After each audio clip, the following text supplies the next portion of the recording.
Hello, welcome to the Fireside Chat with me, Isaac Childres, designer of Gloomhaven and other related Gloomhaven products. Um, yeah, welcome. I already said welcome. Thank you for joining me. Um, if this is your first fireside, we just hang out by the fire and chat, and it's very chill, and we all have a good time, and nothing bad ever happens. So, uh, yeah, just, first of all, just kind of want to run through some of the stuff we've seen the last week, or at least the last couple days since Tuesday.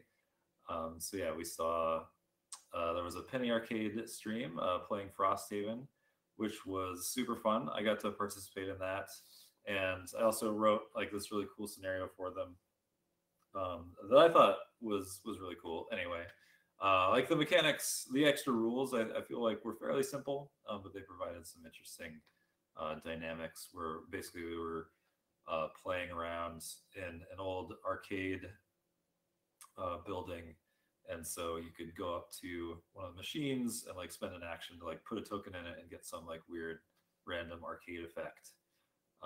So there's one. I think the best one was like you basically put it into like a fighting machine. It was called like the versus effect, where you got teleported into another room and could teleport another or one of the monsters into the room with you, and so it was just like a one-on-one battle to kind of simulate like a fighting game.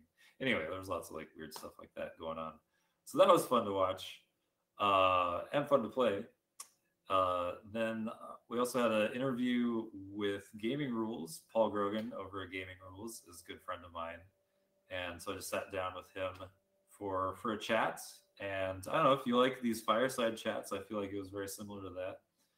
Like I said, we're good friends. We just kind of just talked for like an hour and a half, and it was super fun. Answered a lot of fun questions from his viewer base, and yeah, it's definitely worth a watch as well. Then we just had an RPG play air this morning from Pixel Circus. And I don't know, I feel like I'm just repeating myself over and over, but that was a super fun watch as well.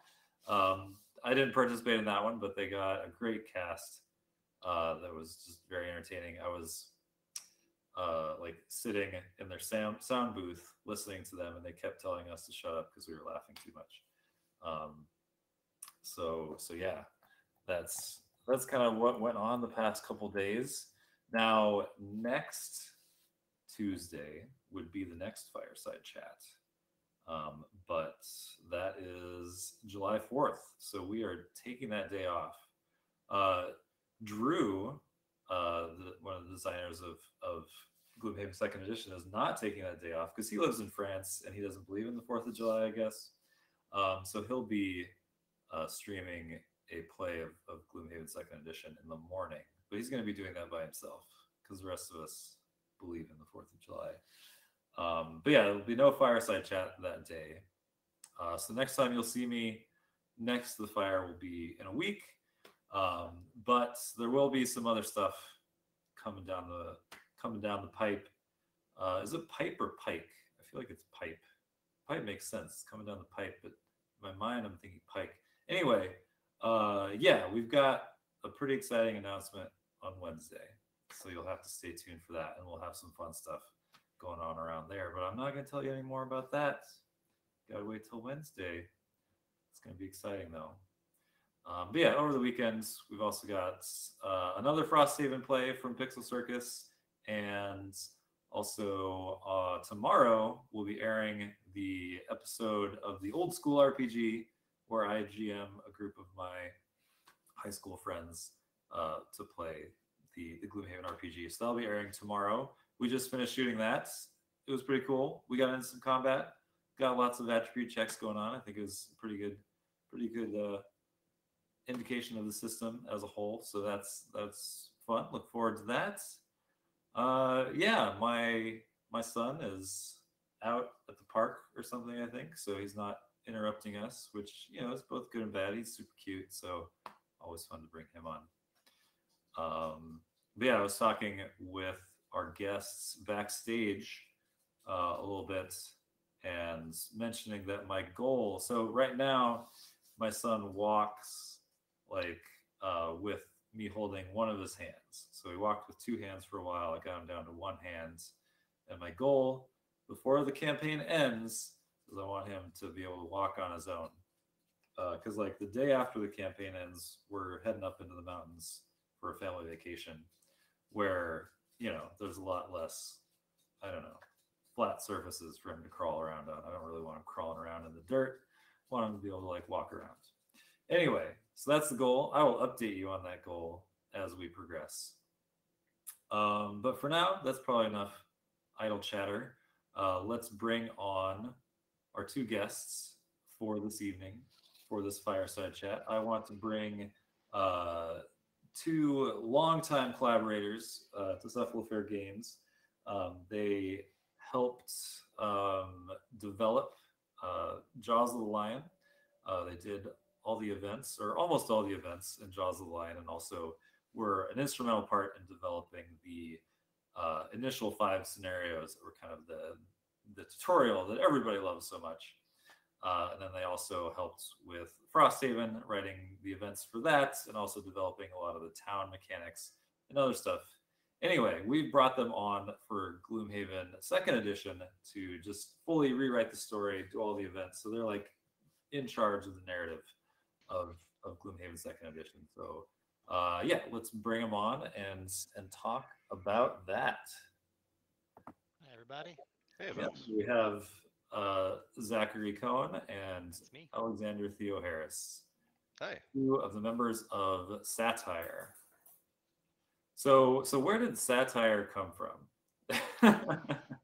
So Like a million you years are, ago, in most of our materials, right? You're just referenced as Satire, and we just kind yeah. of hope that people know what that means. Yeah, talk a little bit about that, maybe. Sure. We've done a whole bunch of projects together, and one of the earlier ones was some video production stuff at a YouTube channel that was youtube.com/satire. Um, and so we used that as sort of a clearinghouse for a bunch of work that we were doing at the time, and the name kind of stuck because it's a good name, and also we had a decent YouTube channel around it. Cool. Yeah, Yeah. pretty straightforward. So, If you want to see some outdated but generally comedic videos, youtube.com/satire. All right, good tip. Yeah, I don't think I've Yeah, ever checked those out, so I'll have to go watch or yeah. not. It's fine. them. No, there's some Maybe. timeless ones in there, like the tallest iPhone yet video. That's one of my favorites. Hmm. So we are super stoked to talk about a bunch of narrative stuff. Yeah, Isaac just a few minutes ago gave us the go-ahead to spill all the spoilers. So I think just universally, anything you want to ask in the chat, we will give it to you straight and complete answers. If you take notes by the end of this, you should have a complete set of the new narrative well before it comes out. that That's sounds not good. true. We're not going to drop any major spoilers here Yeah, I mean, one of because the I said goals so in the today is Reddit post yeah that I made about the thread of the stream. yeah, we want to give people a better idea of like how much the story Yeah. has changed, right? Yeah. So it's not just like, oh, just a little bit of polish here and there. Like we really like Yeah. vastly So sort of what I've been changed telling the people, flow. yeah. So I was responsible for all of the side scenario narratives, and then anything that sort of plugs into a side scenario, like personal quests and things like that. And then the third member of our team, Joe, is not here today, but he was responsible for the sort of main quest scenarios. But what we've been telling people is you'll certainly recognize echoes of the original story and original events from the first edition. But we didn't just go back and edit stuff. We really went back to the drawing board on almost every scenario and all the narrative, and kind of reworked it all from the ground up. So I'll let Joe another time talk more about the main quest narrative, but I know for the side scenarios, there's tons of work we did to help really connect a lot of it to the much deeper world. I think one of the things that was really strong about Gloomhaven that initially attracted us, and funny story, the very first time we met Isaac, I don't know if he remembers this, but I was building a initiative tracker, and I was like, oh, it'd be really cool if we kind of like could sell these or whatever, but we want permission to do it. So we met with Isaac on a Zoom call, and we were like, yeah, we just got Gloomhaven like this many months ago, and we've already played this many times. And you could see him with his physics PhD in the background doing the math and thinking. And then at some point he said, "You've played a lot of Gloomhaven," in a way that was like maybe not entirely a compliment, but but one of the things that really engaged us was like the depth of the lore of the world, and there was so much interesting uh, just lore and so much interesting in this world. Um, but the narrative itself and some of the scenarios only really seemed to like scratch the surface of a lot of that stuff. So one of the goals that we had coming back was, in the back end we've got a lore wiki, um, with lots and lots of stuff that's never been published anywhere. A lot of stuff straight from Isaac's brain about the backstory of a lot of these things, or how these two locations feel about each other, or history of a bunch of different events that no one's ever heard of before outside this wiki. And so I don't think he had that when he started writing Gloomhaven, but now that that existed, we really mined that for all this other interesting stuff, all this other interesting information and lore that we could reference, and then tie these multiple games together as well. So basically everything is not new. Again, you'll recognize echoes from the original game. You'll recognize characters, but it's a significant lift, and a significant amount of new content as well, that I think people who are first coming to the game will really enjoy. But people who come back to the game will also really enjoy the new depth, and then some of the Easter eggs that we put in connecting to other games as well. Yeah, I think if you ask somebody for Gloomhaven First Edition who their favorite NPC is, you've kind of got a pretty limited short list. You've got like Hale, you've got Jaxera, and like technically Those are, Argis is in there. but not as much. I think those are And the then it's two like, main ones, really. or the end boss is the primary NPCs. You could be like, yes, Yeah. that's my favorite NPC. And for Gloomhaven 2, for those of you who've played Frosthaven, there's a lot more characters introduced. We try to really give a cohesive world, and we've done the same thing in Gloomhaven Second Edition. We've got more than 40 characters that are now like fleshed out people that you will meet in your travels. Some of which are going to be helpful to you, and some of which are going to be significant hindrances. So I there's a think lot more meat on the bone. one of the rules that we established for ourselves when writing Frosthaven was we shouldn't name a character unless you're going to see them again, because naming them sort of gives them this importance. And we really kind of leaned into that with Gloomhaven. It's not a 100% rule of the time, but we really wanted to lean in and say, oh, if we're going to invent a character, let's have them pop up in a couple places, which really helps the world feel lived in. Right, when you run into the same person over here and then you run into them over there doing a different thing, sometimes those two things are connected, and sometimes we wrote them to be independent. You could run into them in either order, but it adds a lot more depth to the world where you see people operating in different ways. Qualdrian asked, with the events and story being rewritten, will Gloomhaven Second Edition contain mentions of other locations like Frosthaven or other possible places that might be the setting of future Haven games? We told you to be honest, so yes. We yeah, I definitely. remember. Yeah, that being like very important to me in Frosthaven. Like, I wanted people to like feel like they wanted to protect this town, right? That it was that they really wanted to feel like they were a part of it and they were part of something, and they wanted to really wanted them to build it up Invested in it. and Yeah. and yeah, just be a part of that community. And so I think you guys did a really great job there, with the events of just like bringing back these recurring characters and yeah, just bringing the player into that city in a great way. And so yeah, happy to see that happening again with Gloomhaven, which obviously is like a different type of city, but still someplace that we want to draw players into. I remember one of the first questions we asked you when we were first starting to work on Frosthaven is, how big is this outpost? Is it 20 people? Is it 100 people? Is it 5,000 people? Because that would also impact how often do you see the same people over and over again. So Frosthaven, much, much, much smaller. I forget exactly the number that you told us, but Oh, much, really? much smaller. So you see the same couple people very, very, very frequently. You definitely don't see the same people as often in Gloomhaven because it's a much bigger city. But then you also run into a wider, maybe variety of characters um, that maybe you can get into trouble with, or Hmm. maybe you. Uh, I don't know, Alexander. You want to talk about any of that? Oh boy. So so there was kind of an interesting design challenge, particularly in events for Gloomhaven Second Edition, in that for Frosthaven there was the calendar, and you could pretty readily build out a timeline for when people re-meet someone. You could set a particular date. 3 weeks from now you're gonna run into the old man whose cane you kicked out from under him, or what have you. That isn't the same in Gloomhaven. There isn't an easy way to set some timer way out. Um, almost, yeah. Um, but we knew that we wanted to do something along those lines. So we took a few steps to try to replicate something similar to that. And I'm actually really excited about some of the changes that we implemented in Gloomhaven Second Edition to accommodate that, honestly, restriction. Um, one of the things we did is we tried to keep the decks slimmer than they are in Frosthaven. As you guys have probably experienced in Frosthaven, there are events that need to happen at a particular time, so it's very easy to add those onto the calendar. And then for events that don't need to happen at a particular time, it's okay if they ended up in the general soup of things. That's not the case for Gloomhaven Second Edition. If an event is going to trigger something later, we want that to happen relatively soon. So the decks are going to be slimmer in general. You're going to be adding cards, but it's going to be hopefully a tighter narrative. It also means that we can play with something that I don't think we've talked about at all in any of the design updates, and I don't know that you would even notice until you've played through. But this notion of having trait checks that are tied to your party.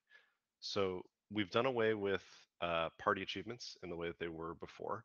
They didn't make a ton of sense in Gloomhaven First Edition unless you were playing with multiple groups in the same world at the same time. Yeah.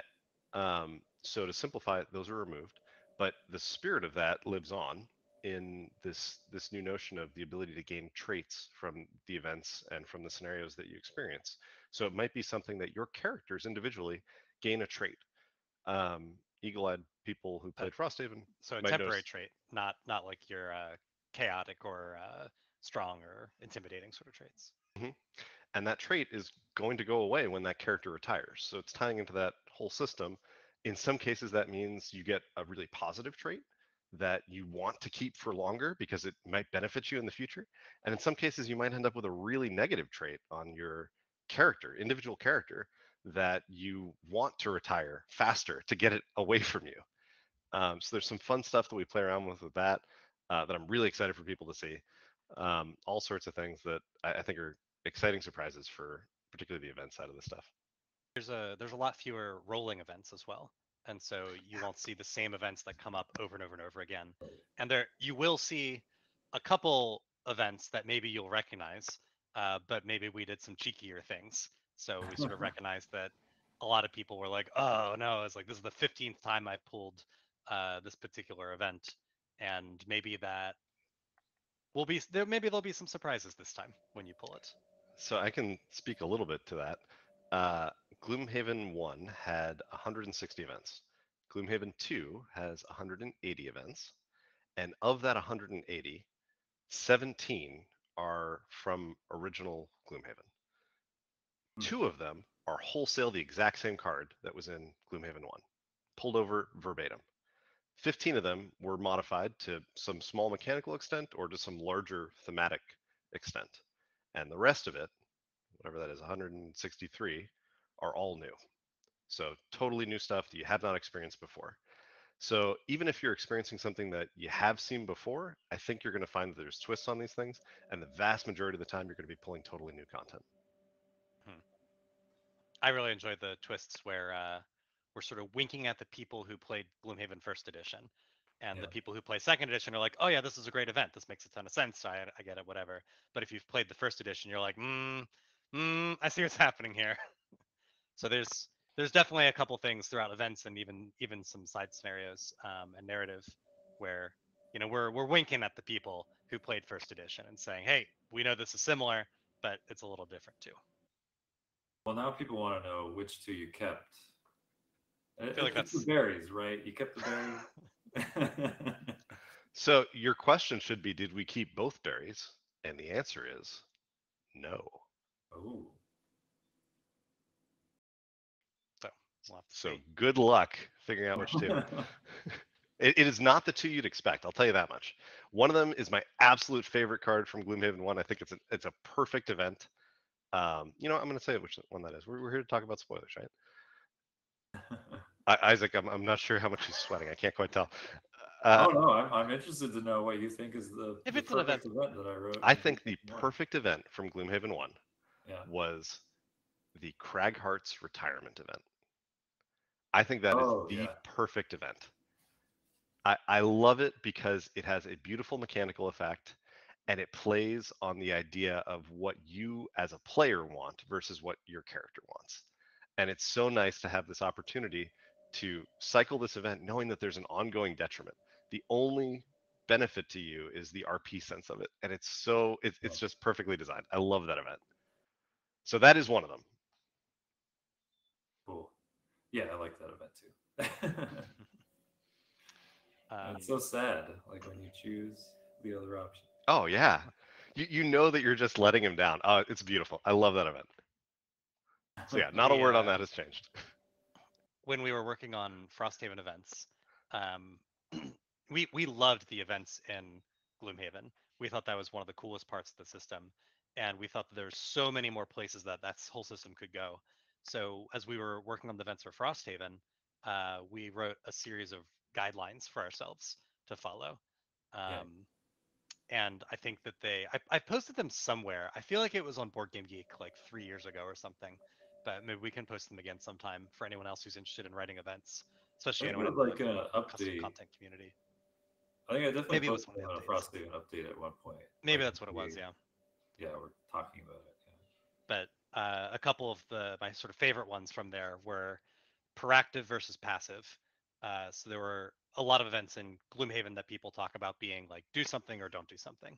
Yeah. And so we really tried to lean much harder into do this or do that. You're taking some sort of action either way, um, which also yields just much more interesting results on the back because you're having to choose to take some sort of action. Splitting the room was another good one. One of the things we always talked about when we were reviewing and evaluating an event concept was, is everyone going to pick the same option? Or is there going to be debate amongst the group about what we should pick? And I think that those just create much more interesting um, experiences for the players. Um, so that's definitely one of my favorites. Alexander, did you have any particularly favorite ones? I think piggybacking on that, being proactive versus passive and having some choice. One of the other things that we did in Gloomhaven 2 was sometimes, not all the time, and so don't hold me to this, but sometimes when you retire a character, you will be given a choice, and that choice may affect what you see from your character post retirement. So you might have the opportunity to choose where your character goes or what your character does, and that might influence the events that you see. So there might be some replayability there, or there might be um, some additional agency that you have that wasn't available in Gloomhaven One.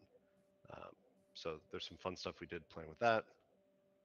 Um, the other thing that I totally want to spoil so badly, so I'm going to, is one of the mandates that we had when we came on the project.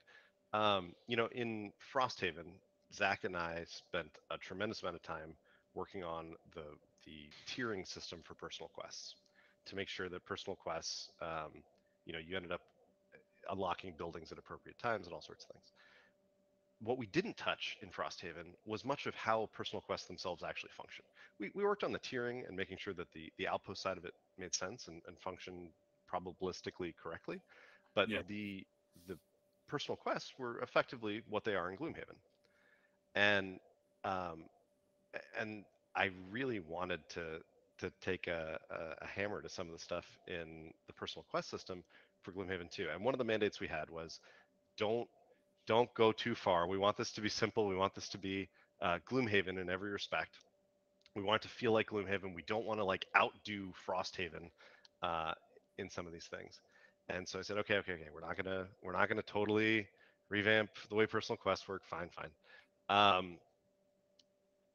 But for those of you who have played Gloomhaven 1, you may recall that there is a certain quest that is different than the other personal quests in that it has something of a unique ending for your character, and I'll leave it at that. Uh, those of you who know probably know what I'm talking about. And that does some really unique things as a personal quest.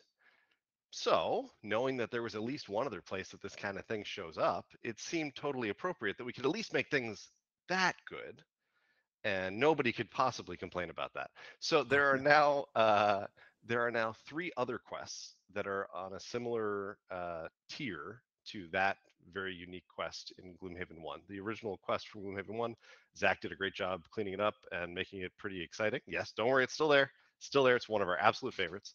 Yeah. But there are now 3 others that I think people are going to be really excited about. In playtesting, they've been a lot of fun. How much should I spoil here? I'm going to spoil more. You guys just keep You the haven't secret. spoiled Okay? anything yet. It's You fine. haven't It's said fine. any like Yeah, details you're yet. doing Yeah. good so far. So we have 3 new ones. One of them I think is pretty fun. It's titled Political Intrigue, and the premise is your character wants to run for office. You want to ascend to the city government, and much like the very unique quest from Gloomhaven 1, the idea is that yes, you have this cool narrative throughout the course of your quest line, but then afterwards things change for that character, and you're going to keep running into that character as after they've retired, now as an NPC, and experience more with them as you go.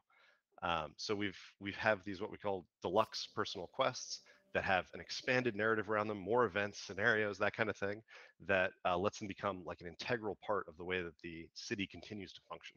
So we do some fun stuff with that. I'm really excited for people to see. So if my Cragheart retires with that goal, he's not gonna end up with the other event. That's but correct. will have an actual future. That's correct. It would supplant what normally happens to the Cragheart and would give them a different ending. Nice. So there's some super And fun stuff with that.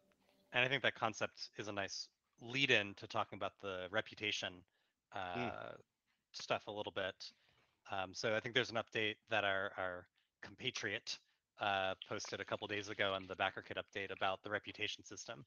So I'd encourage everyone to go read that in great detail. I think it also got cross-posted to Reddit to go into all the details. But basically, in the original reputation system, it went from -10 to 20, and there were reasons you might want to go negative, but there was a lot more mechanical detriment than there was positive reasons to go negative.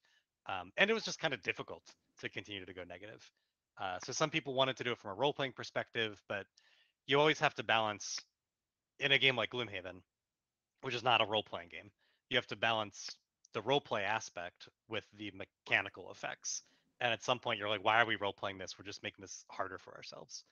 So the entire reputation system was sort of ripped out and replaced with a 3-track faction reputation system. So you've got demons, you've got military, and you've got the merchants. And you can gain and lose reputation with all of them. And at certain thresholds with each of them, you unlock new content. And some of that is content that you can unlock for all 3 tracks. But at some point, you have to make it, at some point, you have the opportunity to make a choice and really, truly impact the outcome of the game and the world of, or the city of Gloomhaven and the world that you're playing in.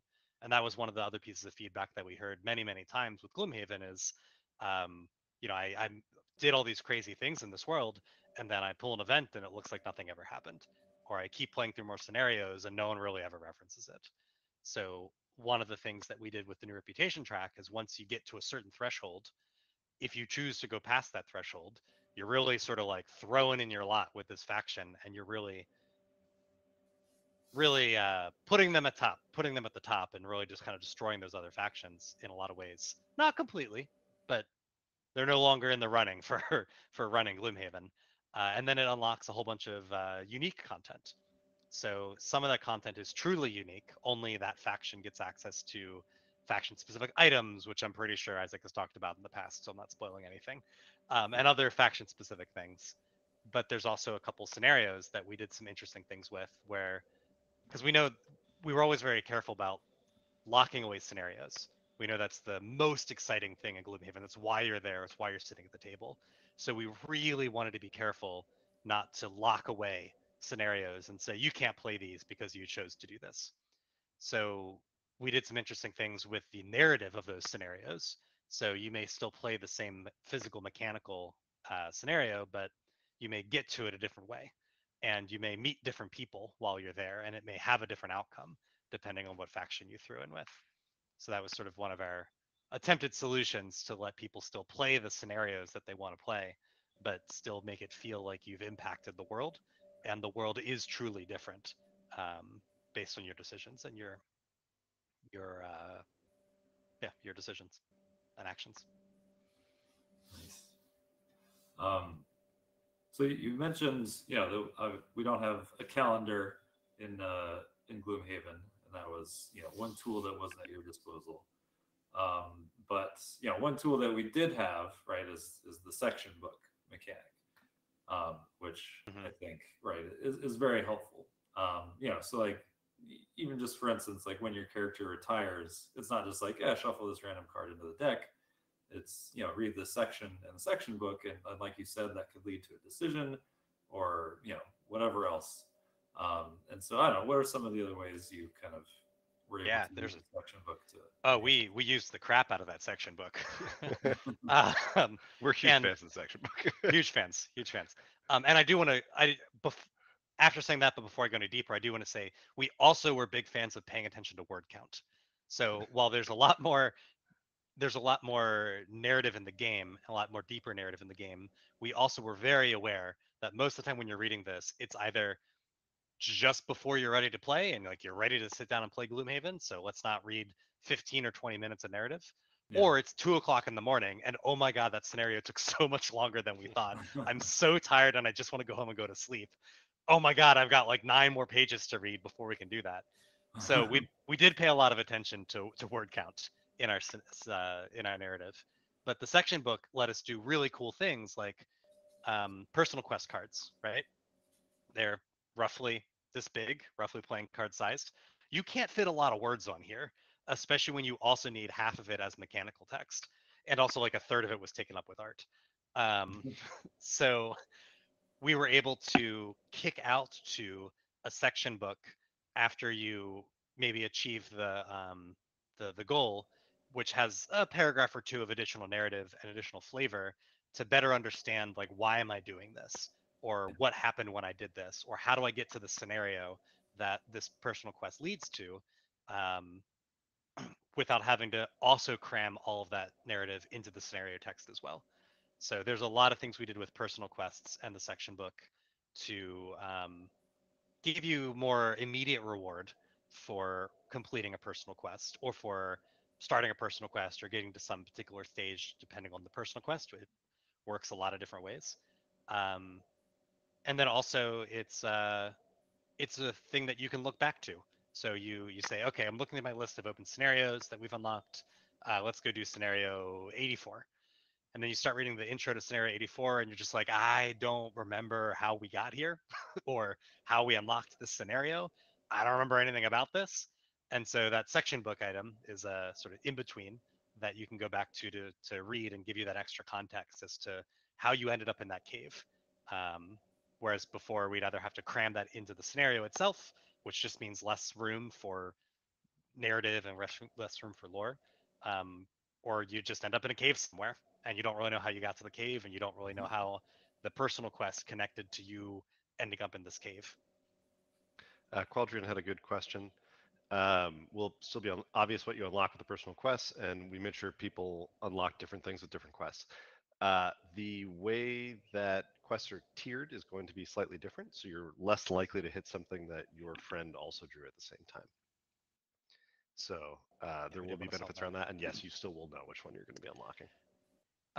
While we're talking about that, this wasn't really us. This was more on the the Drew and Dennis side, but they modified or even replaced a lot of the personal quest mechanics, so it fixes a lot of the variability concerns.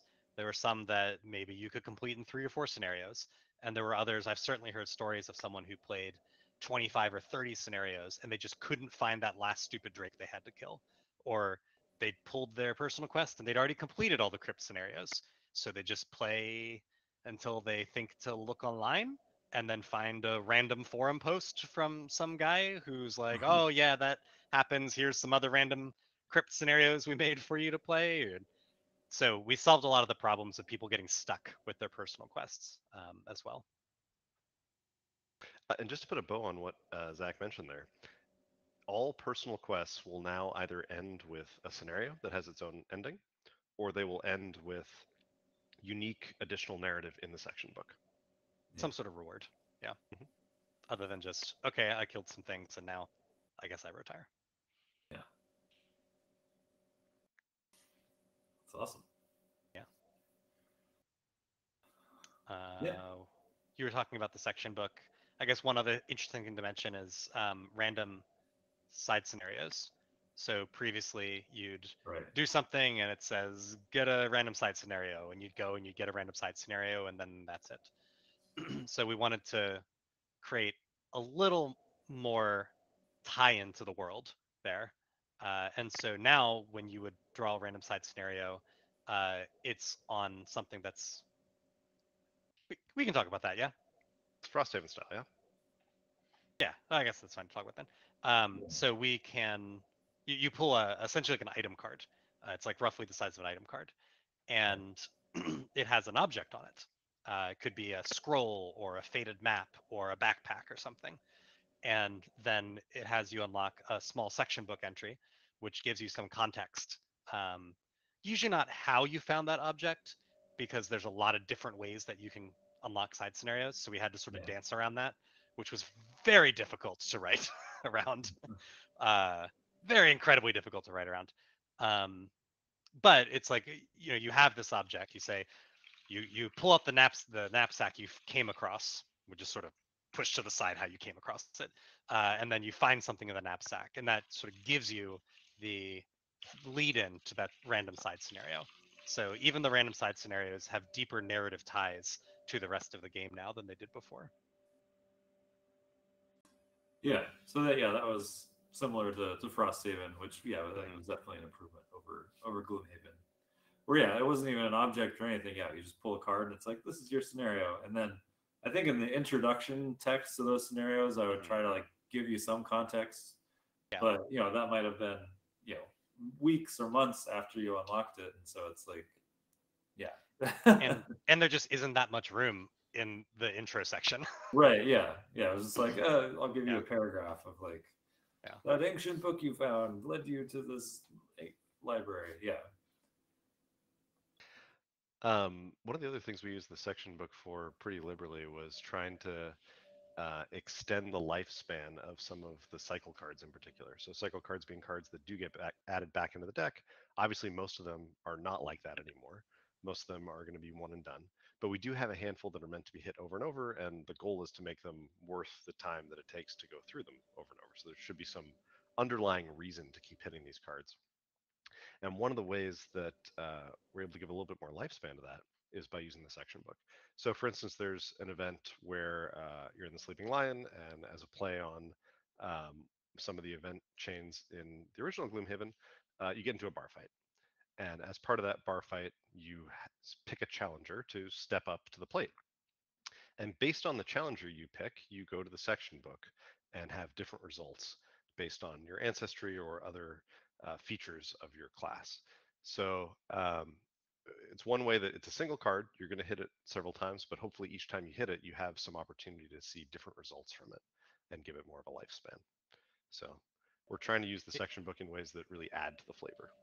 Basically, if you were disappointed at how little content was in the original Gloomhaven, that's really the problem we were trying to solve. There just wasn't enough content before. So there are particular Frosthaven events that can lead you down like very long section book chains. I won't go into detail, but I assume we'll see some more of that stuff in the second edition as well. It's a mystery. we may see some more of that. Yeah, we've got. Let's see if this. Yeah, there's some stuff. Is that what that is? Yep. There's some opportunities for folks who enjoyed that last time around. I think you'll find some similar surprises. Yeah, I believe you titled that particularly long one CSI Frosthaven. That's correct. Oh, that's something most people don't know. So every event card we've ever written has a name, and Yeah. the name Oh, never gets published. And most of the names are unpublishable for either legal or ethical reasons. Um, Lots of puns. Oh so yeah. many Lots puns. of puns. One day I'd love to publish some of the more safer work event names from Frosthaven and have people guess what event they are, because some of Yeah. those event names are just absolutely hilarious. But it was a shorthand for us to refer to a particular given event, and sort of know what each other are talking about when we reference them. But the event names are like the absolute best part of everything we've done that we can never publish. Well, okay, so this is a question I have is that like do you come up with the name first and then write the event around it, or do you write the event and then come up with the name? I'd say 80% of the time the name comes first. Okay, that's what I thought.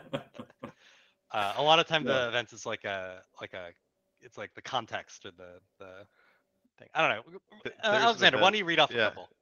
there's an Just event in Frosthaven called Zane on Your Wedding Day, That's exactly the one I was thinking of. That's my favorite. That's my favorite and one. without question, the name came first. And knowing that the name never gets published made it so much. Anyway, uh, it's a the very the silly event that was twisted to fit that name. the names are by definition, since we can't publish them, not spoilers. So I feel like we can read off a couple of the favorites. Sure. Oh no, what do we got here? I think Aether Holmes is a pretty solid one. Well, yeah, it's a Yeah, recurring we have a few character. Acer Holmes events, um, who will be making a return in Gloomhaven 2. Boy, I don't know.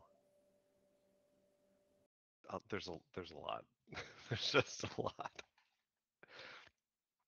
Yeah, there's some favorite characters that we had from Frosthaven that will make some cameo appearances, but largely in Gloomhaven 2, you're going to see a new cast of characters, a lot of new folks that we're very excited for you to meet. I want to briefly mention at least the new faction heads because I think there's some Hmm. interesting stuff Hmm. there. One of them you guys know and in some cases love, Jaxera. Jaxera is going to follow a lot of the same flavor that you saw from Gloomhaven 1 in Gloomhaven 2. You're going to Zach's see a first return. kiss. What's that? Zach's first kiss. Zach's first kiss. Yeah. Um, it was a weird moment.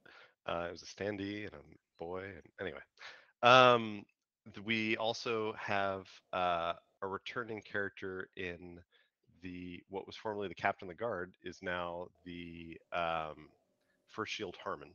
First Shield Harmon is what was formerly the captain and is running the show as far as Gloomhaven's military. Really interesting character. I'm excited for you guys to meet them. And then we also have now the Prime Demon actually has a name. We made them a full-fledged like actual character with all sorts of dialogue and motivations and goals and everything. And there might even be reasons for you to choose to side with them. I don't want to mispronounce the name, so I'm gonna. It is the sort of name that you kind of got to read. While he's looking that up, there's definitely some discussion around like why would I want to side with the demons, or no one's ever going to side with the demons. Um, Oh yes, that this may was not be a true. very big discussion. That may not be true. There might be reasons, even if you don't want to be like an evil party. Um, Demons are very powerful, and just because whoever you choose to side with, like I said, that has a major impact on the story, and maybe you decide that they're the best chance that you've got to achieve your goals too. To the And end there of the may line. be opportunities for backstabbing. There's all sorts of things that might Sure. come to pass.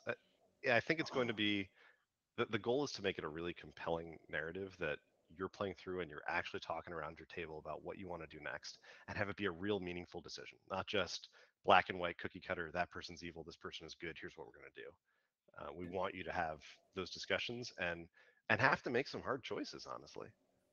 Yeah. Like when we were talking about events, we want to split the party, right?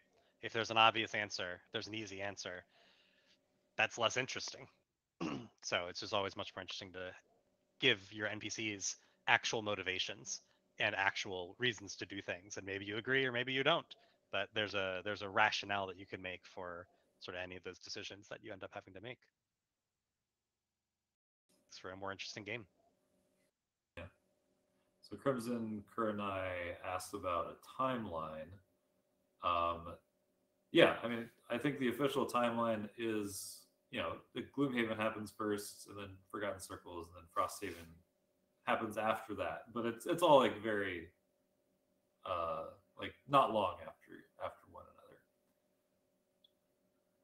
Right. Yeah, I think Jottle was 5 years before the events of Gloomhaven. I think it's less than a year. Right. Yeah, there's also Jaws 3 years or something came before. Yeah.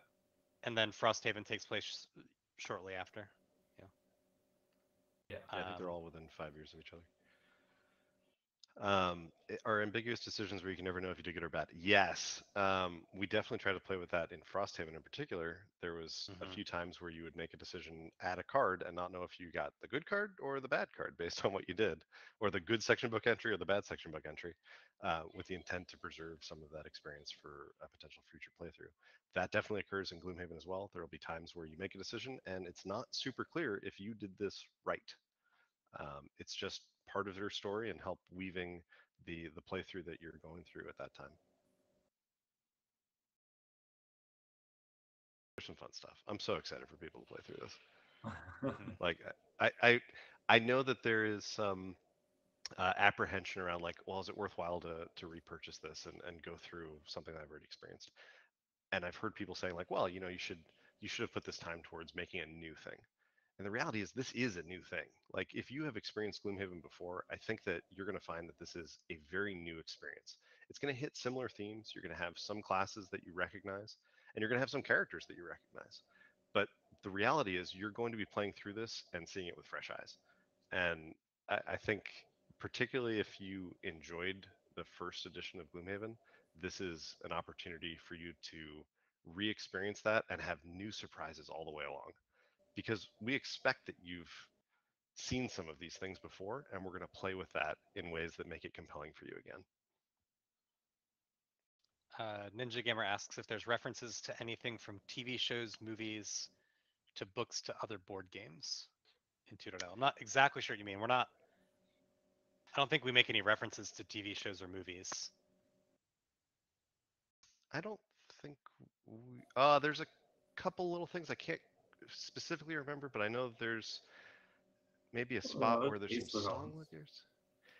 Aether Holmes, yeah, is probably a play on Sherlock Holmes. But that also was never like written in that's not like canonical name in the game. That's just what we refer to it as. There's references to TV shows and movies everywhere in our notes, and there are like card titles and stuff like that. I can tell you something that didn't make the cut that I was working on. I was so disappointed it didn't work.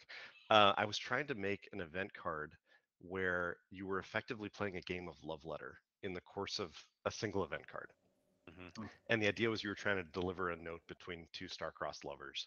And I wanted it to be this chain that eventually led to their wedding and all sorts of things. And I was trying so hard to find a way to make this love letter gameplay work within an event card. And after probably, I don't know, 15 hours, I had to scrap it. But there are a couple of other cards that did make the cut that do have some light references to some similar board games you might recognize, taking some of those mechanics and using them in interesting ways. Yeah. Yeah, and as I point out, like there are like title references, and like some of the items and some of the ability cards. Like, yeah, I mean, I pulled, I'd say like inspiration from a lot of different sources, because a lot of those names are still the same. For the ability cards, there were some changes and some name changes here and there, but yeah, I mean, there's lots of little references there. If you're reading something, you're like, is this a reference to something? Yeah, it probably is. It probably is a reference. Yeah, I guess we did keep Get Over Here in there. Did we actually? I don't remember. Like it's in one of the playtesting versions, but I don't remember whether I actually kept it. Anyway, any last words before we head out for the evening? This is your last chance if anybody has any spoilers that they want, like right now. We are just a leaky faucet. Or just message me. I'll give you Alexander's phone number. You can just call him. No, I don't think I have any other major things I wanted to share other than, I had a great time writing a lot of this stuff. It was very scary touching some of the things like the Zorn storyline, right? The personal quest and the scenarios attached to that. That was my first personal quest when I first was playing, and I will never forget the moment that that personal quest came to an end. If you know what I'm talking about, you know what I'm talking about. And it was just like the greatest reveal, and I feel like it really set the stage for us to let go of any expectations of what could happen next in the rest of this game, because like anything was possible. And it was very scary for me to touch that one because it was like so well regarded and so well loved. um, Yeah. we had to make a couple changes because I think we rearranged some scenario chains a little bit. But I'm pretty happy with how it turned out, and I'm pretty happy with how all of the scenarios turned out. Honestly, I think they are yeah, I think they turned out great. So I'm excited for people to read it. I'm nervous and anxious for people to read the stuff, but I'm really excited for people to revisit some of their favorites and see all the new interesting information and facts and lore and all the new interesting ways it ties into everything else. And I'm really excited for people to read the ones that they weren't as interested in before and get re-engaged and kind of more excited about the whole game.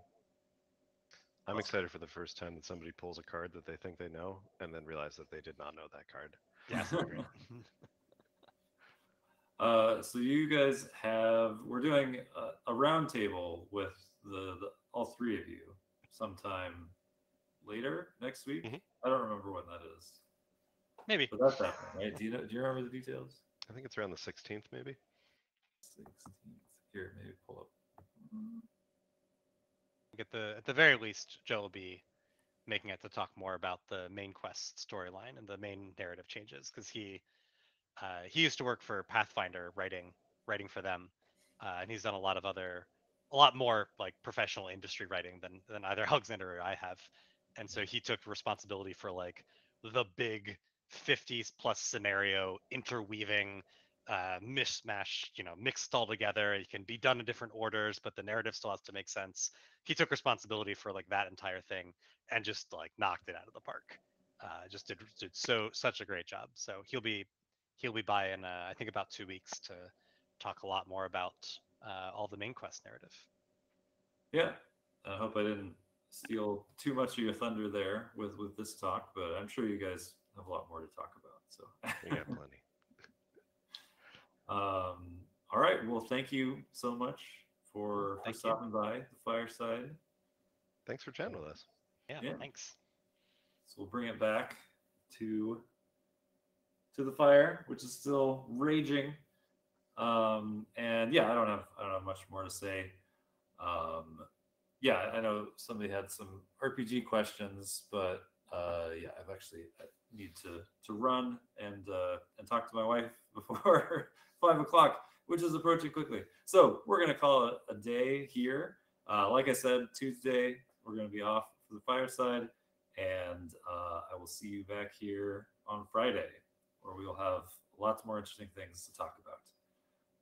So happy weekends. Yeah, hope you have a great weekend. Hope your Friday's been great, and catch you next